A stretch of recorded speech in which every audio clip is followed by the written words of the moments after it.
Every election writes a chapter in a nation's history.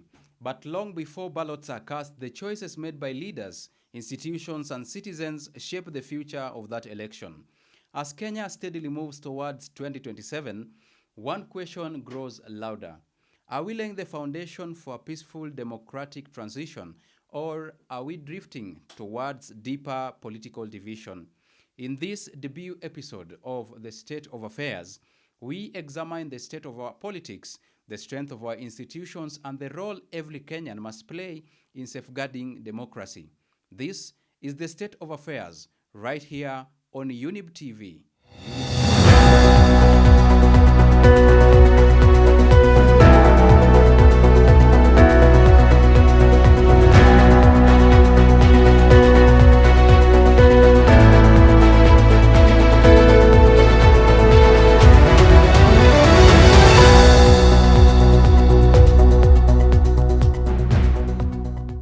Hi, ladies and gentlemen. Welcome to the debut episode of The State of Affairs.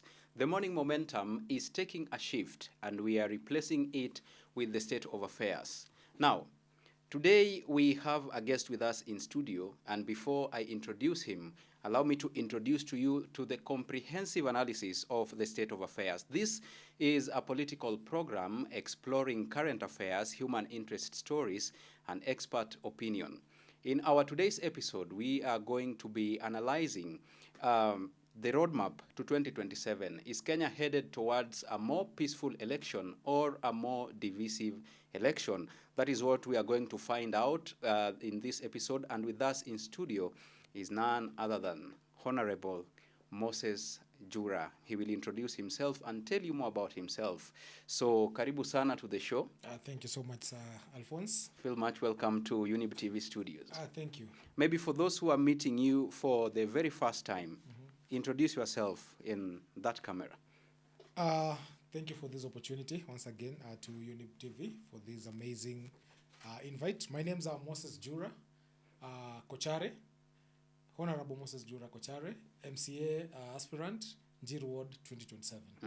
Yes. Quite interesting. We'll talk about that later in the show. Yes. Now, this episode that we are going to be debunking, we want to, take measure on the roadmap to 2027 on whether we are headed towards a more peaceful election or a divisive election. We've seen how the political landscape looks like now.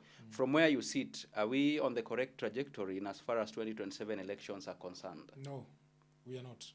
Because I'll give you an example of what happened in Olkalau.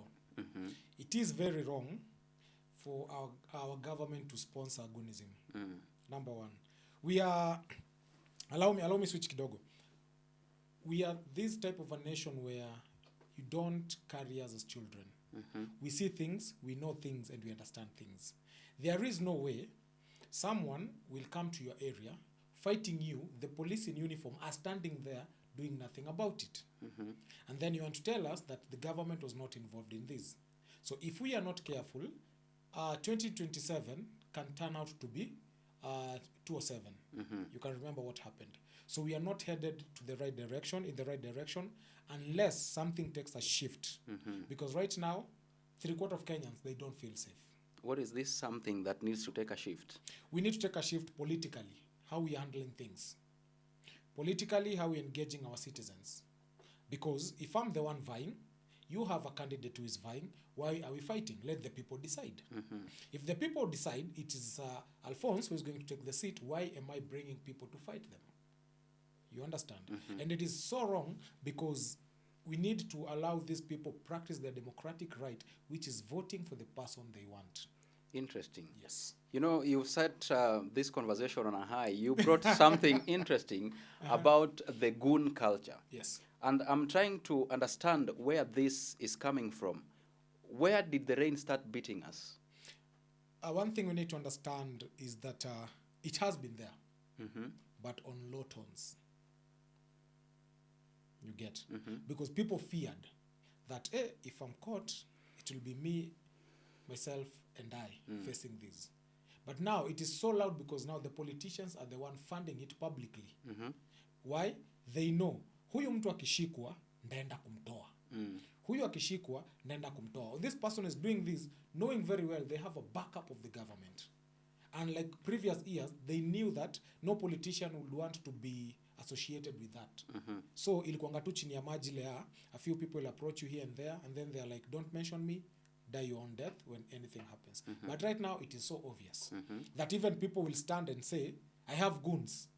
If you want us to go the goon way, I have goons. You see, I'm trying to look at the demographics of the goon culture. Most of these people that are being used as goons are youths. Yes. And I think, based on the fact that you mentioned we need a political shift, this could be a better place to start from. What message do we need to communicate to the youths exactly so that they can drift away from being used as goons in these political activities? Number one, the government promised youths that is, it was going to create employment for them. But now, imefika place, hakuna kitu wanapewa. And I'll take you back kidogo. This youth, amechanga ama amechangiwa, amenunua pikipiki. Amekelea 15,000 amepewa pikipiki. This policeman comes and arrests this person and takes their bike. So they need to pay around 5,000 to 10,000 ndio pikipiki achiliwe. Anaitoa wapi? Hana. So there's a possibility huyu youth anarudi pale mtaa anakalia mawe tena. And then a politician comes and tells them, you know what, I'll give you 2,000, go beat Sir Alphonse. What will this person do? He will definitely do that. You understand? So what we need to tell the youth is that, number one, crime does not pay. Because that's crime. You understand? Number two, don't be used. Because this person using you will go home sleep. You will sleep on the floor. You'll be arrested. You'll be killed. You get? So number one, we need to create an environment where youths understand that this money they are being given to go fight people, it is their own money. It is a taxpayer's money. Because who pays the MPs? You get? Who pays the MCAs? Who pays the president? We as citizens, we are the one, from our taxes, they get these fundings and everything. So why again would I use your own money to beat your brother, to kill your brother? You understand? So goonism comes with the aspect of people are very idle, people are very jobless. Because a youth who is working has no time of going to the streets, demonstrating and fighting people for no basic reason. You see what happened during the finance bill? That was very genuine demonstration. Very genuine. Until the government turned it to be a goonism kind of demonstration. So was that the genesis of goonism? Yes, it was. So publicly, actually. What we are seeing right now in as far as this goonism culture is concerned, is this democratic competition, or these are early warning signs of a heightened political tension? Early warning signs, yeah. Because, again, I'll just go back to what happened in Olkalau. That alone should paint a picture of 2027 if we are not careful.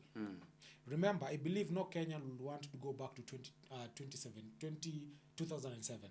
No Kenyan will want that. But now you see what happened in Olkalau paints that bigger picture of what the government is planning to do or will do if we are not careful. Because number one, there's a station that exposed all these people, their faces. Wangapi wameshikwa? Hakuna. Including MPs who are there giving money. Wangapi wameshikwa? None of them. You get? So that shows you that the government is protecting these people. So come 2027, how many people will be there ready to pay these youths to go fight other people? I'm curious to know, from where you sit as an aspirant, what is your biggest worry about the next year's general election? Violence. Violence. Because it will be created with goonism. I'll give you an example. There's a lot of propaganda going on right now kwa ground. Oh, sijui so and so alienda mali akafukuzwa, so and so alienda mali akafukuzwa. That's propaganda. And if you're not careful, this propaganda comes to life. You get? Because if my opponent comes to my area and watu wangu walisikia ati nilienda area yake nikafukuzwa and it's a lie, what will they do? They'll every aspirant has their loyal followers. Let me say that. So will you sit and see your aspirant getting disrespected, being fought or anything, people will definitely retaliate back. Exactly. And that is where the problem comes in. You understand? Like right now, we have a WhatsApp group, and we have very many aspirants. But you know, of the very many aspirants, I'm among the people that other aspirants says that huyu ni mpole, huyu ananga mambo. Because I always tell them, why are we fighting? The cake is so big. And all of us, if we are here to raise this word, we need to speak one voice. And it's the voice of unity and peace. So then what role does aspirants like you and people who are already in leadership play to make sure that, you know, we experience peaceful elections come next year? Talk to your supporters. It's that simple. Just talk to your supporters. Because if you don't, what happens? But talking to your supporters is one side, then there's the side of the opponent. So what happens to the other faction? You talk to your supporters. Simple. Simple. Tukipatana kwa barabara time ya campaign, tusalimiane. Ni simple hivyo. Hakuna haina, it is not a rocket science kind of thing. Just talk to your people. I talk to my people. The other person talks to their people, and that's it. Okay. Yes. Now, looking at the state of IEBC as it is right now, because IEBC is at the center of all this, do you think they are prepared to hold general elections, looking at the political temperatures in the country right now? Honestly, yes and no. Why no? Again, my template today will be just Olkalau. Okay. Allow me. It reached a place they were like, we will postpone this election or we will not do it. Why? Hiyo ni place moja tu. Kenya ni kubwa. So kama hiyo moja iliwakula kichwa hivyo, Kenya mtafanya. Now already, sahi, it is not yet time for campaigning and everything, but look at what people are doing. Watu wako kwa streets kila day. Watu wana campaign. Yes, wataenda wasemea wana make their party or their whatever popular, but what are they doing? They are campaigning. Yet it is not yet the official time for campaigns to start. You get. And then they are ready because already I saw somewhere they've already started training agents who are going to work with them. And then wali hold hiyo nini ya Olkalau vizuri sana. So again, a part of it they are ready, a part of it they are not ready. Is enough being done to make sure that there is transparency and accountability? Right now? Yes. I can't really tell. But there is a lot. I think they are going in the right direction of transparency and accountability because it is hard.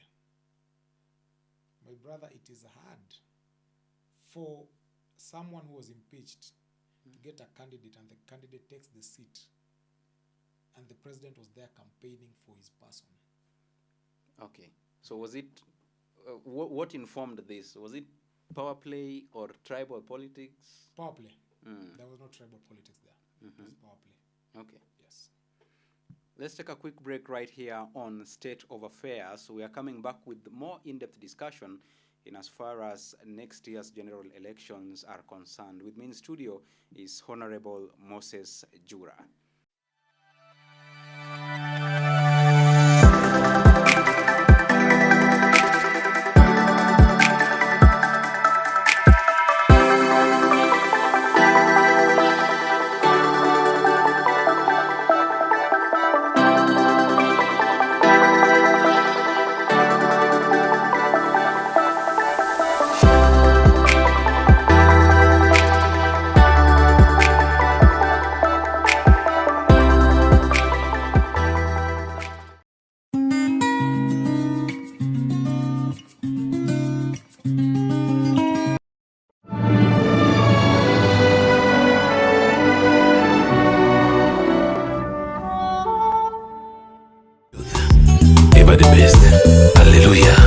Welcome back to the State of Affairs. If you're just joining us, you are watching Younib TV. Remember to follow us across all our social media platforms at Younib_TV on Instagram, Younib Media TV on Facebook and YouTube. Before we went for the break, we were discussing the roadmap to 2027. Is Kenya headed towards a peaceful election or we are headed towards a divisive election? And with me in studio to help me debunk this topic is none other than Honorable Moses Jura. He pronounced himself as, you know, as an aspirant of a seat of the member of the county assembly. We'll talk about that later in the show.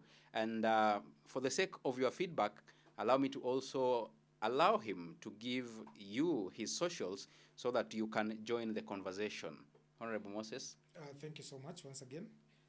Kwa Facebook, Honorable Moses Jura dash Kochare. Kochare, it's Coachare, and then dash. Kila mahali ni hivyo tu, Honorable Moses Jura Kochare. All right, join the conversation. Let us know on the comment section via our SMS line 0719144144. Now, Honorable Moses, I want us to talk about the role of citizens in having peaceful elections. What role do Kenyan citizens have to play to make sure that next year's general elections turn out to be peaceful? Okay, thank you for that question. I have a request. Can I switch ndio watu wangu wanisikie vizuri? Ndio. Ongea Kiswahili. Ndio hiyo. So, number one, ni citizens wanafaa kuelewa that before election there is life and after election there is life. Number one, if I'm a Kikuyu, for example, my neighbor is a Kalenjin. Tumekuwa tukiishi kwa amani for the past 4 years. Election ni just a day. Ni kama harusi. Tunaipanga for 3 months, tunaifanya for a day. Why would I want kufight jirani yangu mwenye nimekaa naye for 4 years peacefully bila issue? Sasa kwani ndio nimegundua ni Mkalenjin, ni Mjaluo, ni Mkamba, ni Mkisii? So number one, role tuko nayo ya kwanza ni venye tulikuwa tunakaa peaceful, tuendelee kukaa hivyo. Na kuelewa wewe ni jirani yangu, wewe si adui yangu. Tuko na political differences, yes, na vitu zinafanya hivyo ni jua na support ile party ama na support ule mtu. So number one, lazima to understand, before anything you are my brother. Before anything you are my neighbor. Nikisafiri ni wewe naachanga unichungie nyumba. Nikikosa kitu ni wewe nakubishianga. So we need to understand that our wanasiasa, they will go. Tutabaki na wewe hapa kwa ground. You understand? So lazima to understand, siasa ni ya siku moja, like the voting is just for a day. Campaign itafanywa for a period of time, but beyond everything, sisi ni community moja. Na kama siwezi taka kwangu kuharibiwe, nisiharibu kwako. Because it starts with me before it gets to you. Yes. Let's bring in the young people into the conversation. I understand next year's elections we have so many young people who are going to, inform the decision at the ballot. Yes. So how do young people make sure that they bring in constructive civic engagement rather than confrontation, just like we talked about in the previous segment? Majenzi wako very informed. They are very informed. Right now, by the let me take you back kidogo. What happens when these rallies are taking place and everything? Nani wanaenda kuvuruga? Gen Zs. No. Check. See Gen Zs. Most of them are. No. I'll give an example of what happened in Kisumu. Those people with bows and everything, were they Gen Zs? They were not. But they were kama kuna watu wanajipenda, Sir Alphonse, ni Gen Zs. Watu wanaenda maandamano na iPhone. Na maji. Who does that? See Gen Zs. Gen Zs wako very informed. Actually, if you can use a Gen Z to go start violence or anything, huyo ni Gen Z, by there yuko informed. Many of them are so informed. And to take back to how watu watashape politics in a way that they will weed out some politicians. Sasa ukiangalia wase wengi wanasimama ni youth, ni Gen Z. Especially ukikam kwa member of county assembly, MCA wengi ni Gen Z. Unaona, ukienda hata kwenye wanataka kusimama MPs wengi ni Gen Z. Why? Hawa watu wako so much informed that they know if we mess up this time, we are messing the entire country. These people are always watching things to do with politics. Why? They need that extra information. Ukiangalia marallies watu wamejaa siku hizi ni wamama. Which is good. Na the elderly, ndasemaji, mayouth wamekoma kidogo, wamekuwa. But the Gen Zs, angalia saa hii, news ikifanyika and something happens, Gen Zs watakuwa kwanza ku criticize. Na watapeana facts of what happened. You understand? So hii education unapata, they are very informed about what happens, and the way you've said, what a shape political arena ya hii country come 2027, that whoever is not aligned with them will miss out. Yes. There's something I really don't want us to leave out. I want you to talk to community leaders and religious leaders who are watching. What role do they have to play to reduce political tensions? Number one, this is what I'll say. As a religious leader, you don't have a right, number one, to, how can I put it, to fix your congregation or to lure your congregation to vote for your person. You don't have that. The best thing you can do is talk to your people about the importance of living in peace and harmony. About the importance of doing something we know as a clean election. I know politics is a dirty game. We all know that. But there's something we know as clean campaigning, where I don't need to fight you. I don't need to fight the other person. I need kuchoma vitu. So religious people, or rather religious leaders, wakuje na hiyo grind ya kuteach watu the importance of peace, love and unity and living in harmony with the other person. Community leaders are watu wa nyumba 10 kina nani. If it's possible, this is the time, kaeni chini na hizo vikundi. Talk to them. Talk to them. Fika bezi ya nduthi, kaa chini, ongea na watu wa pikipiki. Tell them umuhimu ya kuishi kwa amani. Tumekaa kwa hii society, hatujawahi pigana. Unaona, tumekaa kwa hii society, hatujaishi kania panga, sijui tukafanya nini. Mbona mtu atoke kwenye ametoka, akuje kufanya tupigane? Because watu wa nyumba 10, but there people listen to them and people respect them. So they have a part to play in that. Come teach your people. Organize. Enda kwa DO. Kama mko na kiwanja, call your people. DO ameita watu. Come, let's talk. You get. Na pia, msiongee kupiga mtu fulani. Msiongee kupiga kabila fulani. Because there are places where we know, and this happens. Like, I'll give an example. In Kisumu, it is hard for a Kikuyu to go by there. Right? That is something equal. So what if a Kikuyu goes to buy there? Can we give them a chance? What if a Luo goes to buy in Nyeri? Can we give them a chance? So basically you are still saying Kenyan politics is still tribal. Yes, it is. In a way it is. It is. Because we see parties coming up sahi. Na hizo parties, tukiangalia unaona zinaegemea pande moja. Sana. I won't mention them, but we know them. Zinaegemea pande moja. Unaona? Instead of, kama umekuja na party, kama ni ya huko tuambie tu ni ya huko, na kama ni ya huko ni ya huko. Na kama pia ni party ya kila mtu, let it be party ya kila mtu. So how can we move away from that? You know, I'm really yearning for a day when a Kikuyu can go and vie in Kisumu. Exactly. A Luo can go and vie in Nyeri. How do we shift from regional politics or tribal politics to, you know, a harmonized kind of system where you can vie anywhere? Can I surprise you? Surprise me. Tumeianza. The Gen Zs are doing it.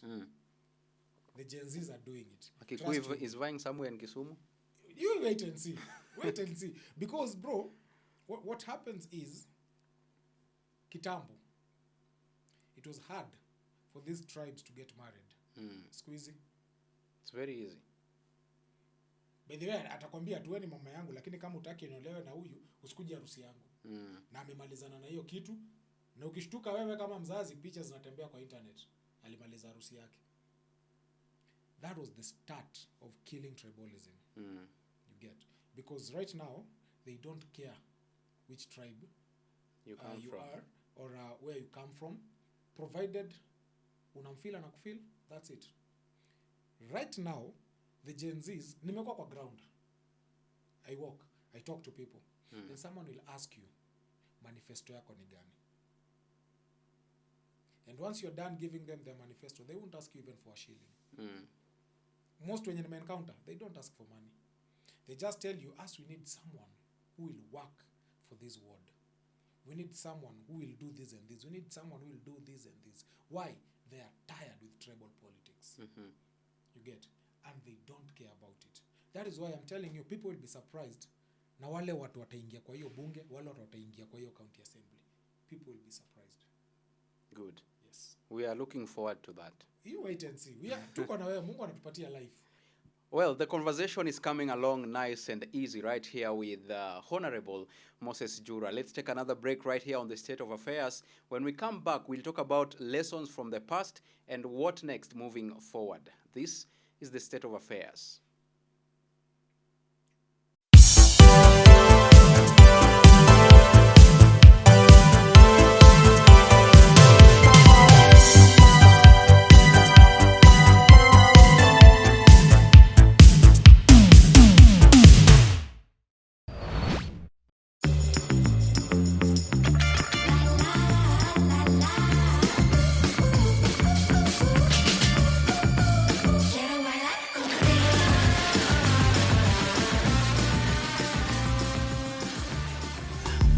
Ever the best. Hallelujah.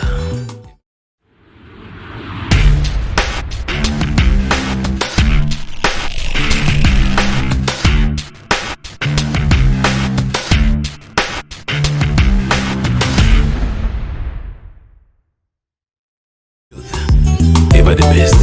Hallelujah. Welcome back to the State of Affairs. I am Sir Alphonse. Now, Honorable Moses. Yes. Let's talk about lessons from the past, because it's not the first time we are having an election, and we've had an election that was not peaceful as well. So now, moving forward, what are the biggest lessons that we should carry forward from the previous experiences that we had, so that we make sure we don't have a reoccurrence of what we experienced in 2007? Wow. In 2007, it was a very bad experience, especially here, hapa Nairobi. It was bad in some areas. And actually I was there. So, lessons to learn is that the same neighbor you're fighting is the same neighbor that you need. The same area you're burning is the same area that you're staying in. Wewe nani alikuroga? Like seriously, nani alikuroga? You can't, siwezi Alphonse sahi, take this cup, break it, and then come to your house, expect to get a cup of tea. You get. So lesson number 1, we need to understand that politics is just but a game that shapes the atmosphere of a nation. You get. And if it's a game, we need to play it safely and wisely. You get. That politician who is coming to campaign in your area, haumjui, hakujui, mnajuania kwa debe, juu anataka vote yako. Na wewe labda utampatia because alikupatia pesa, ama because unaaminia sera zake. You get. So lesson number 1 we need to learn is that we need to vote wisely. We need to maintain peace with our neighbors. And we need to refuse any politician who looks like anachochea sisi kupigana.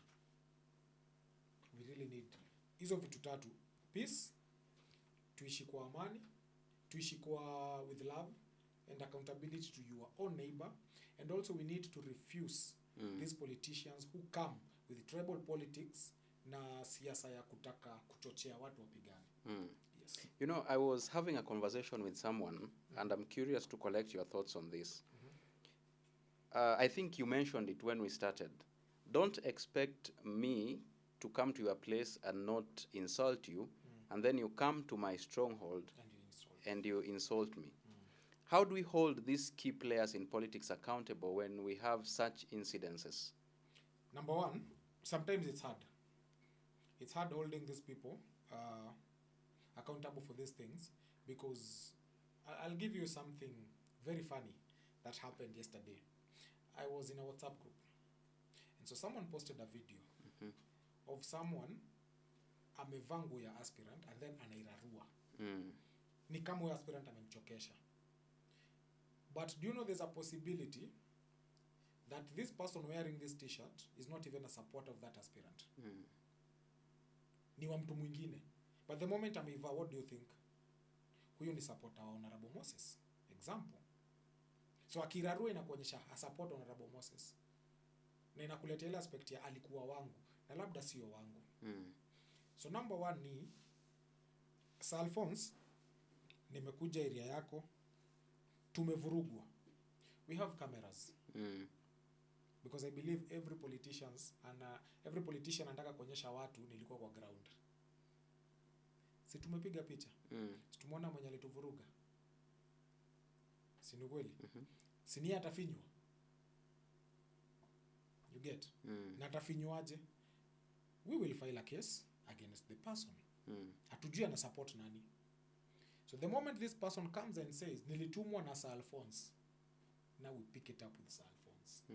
Because huyo mtu hawezi sema no ulimtuma, knowing very well you're in power na akutaje. I'll give you an example of those people who were arrested. Was it in All Saints? Walisema aje?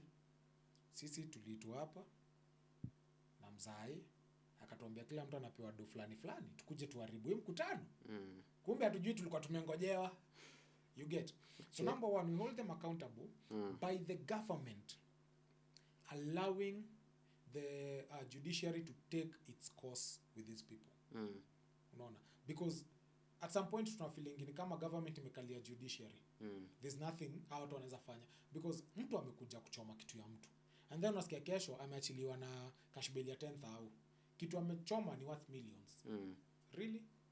So then what reforms should we put in place before 2027 to make sure that, you know, there is a lot of public trust in the electoral process? Because if there is no public trust in the electoral process, then we are likely to experience these things that we are discussing here. So what kind of reforms? IBC should sit down with aspirants. It's a hard thing because ni wengi, Kenya mzima, it's very hard. But just educate people. Even call for a press conference. Just give these laws, these rules, that if watu wako wataenda kuharibu mahali fulani, there's a possibility you'll be cancelled from the general election. Trust you me, watu wataanza kuogopa. As much as pia inakani kama some people feel IBC iko compromised, but no, we need to have faith in them. They need to come up with these rules. Number 2, if mimi nimekuwa attacked na nika prove ni mtu fulani ameniattack, we need to take up that case. Unaona? So reforms number 1 ni let IBC come up with rules and regulations to protect citizens from these politicians, number 1. To protect politicians from these citizens. Because kuna politicians tu wanajitianga gunsu wao, analipa mtu alafu na kulipa na kwambia kesho kuja unirushie mawe. Ndio nionekane ule ni mbaya. They do that. We've seen that. You get? So they just need to come up with rules and regulations on how people need to go about their campaigns during this campaigning season. Okay. Yeah. Now, as we conclude, I have some 4 quick fire questions for you. But before then, you mentioned you are an aspiring aspirant for Njiru Ward. Yes. I'm giving you a minute or 2 to speak to the people of Njiru Ward because they are watching. Yes. Tell them what you want to tell them in 1 or 2 minutes. Then we wind up with the quick fire questions. Thank you, Sir Alphonse. Again, greetings, my people of Njiru Ward. My name's Moses Jura Kochari, MCA aspirant 2027 Njiru Ward. Number 1, Njiru is a very big ward, and Njiru kukua kubwa inamaanisha Njiru lazima tuitengeneze. Ukiangalia ward zingine wako na barabara, maji iko, hospitali ziko, but Njiru hospitali ni moja ya serikali, ni moja. So ule mama kwa maili 7 ndio afikie Njiru hapa, it takes a lot. Sawa.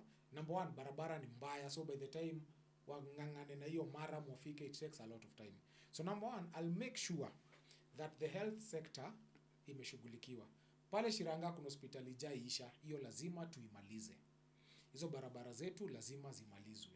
Kitu kingine, kuna mtu ameletwa hapo Njiru, anafungaga maji. And then anauza maji. We know. So that one tutahakikisha hiyo maji iko 24 hours. Because mama wanalilia maji. Njiru ukitoka hivi kwa mlango uko kwa sewage. Ukitoka hivi kwa mlango umeingia kwa vumbi. Hizi mtaa zote ziko na kabro. Hao wako na 25 hours, sisi tukiwa na 24. Sisi wote tuko na the same time. Allocation imewekwa ya kila ward. So I'll make sure that hiyo tumeshughulikia. Barabara lazima zitengenezwe. Sanitation and water has to be top notch.